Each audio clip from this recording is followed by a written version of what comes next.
முத்துவின் வின்எஸ்எஸ் brand அரிசிகள் தரத்திலும் சுவையிலும் என்றும் number 1.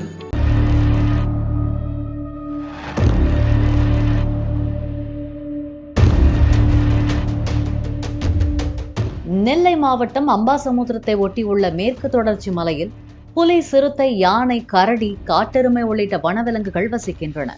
விலங்குகள் அவ்வப்போது வனப்பகுதியை விட்டு வெளியேறி மலையடிவாரத்தில் உள்ள கிராமங்களில் புகுந்து விடுவது வாடிக்கையாக இருக்கிறது.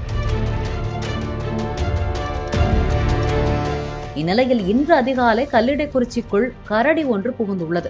இந்த கரடி ஊருக்குள் சுற்றி திரிந்ததை காலையில் வீட்டை விட்டு வெளியே வந்த ஒருவர் பார்த்ததும் வேட்டியை மடித்து கட்டிக்கொண்டு மின்னல் வேகத்தில் தப்பி ஓடினார்.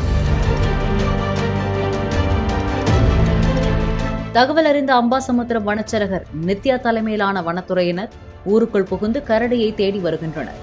தொடர்ந்து பொதுமக்களுக்கு எச்சரிக்கையும் வனத்துறை சார்பில் விடுக்கப்பட்டுள்ளது. காங்கயம் முத்துவின் வின்எஸ்எஸ் பிராண்ட் அரிசிகள் தரத்திலும் சுவையிலும் என்றும் நம்பர் 1.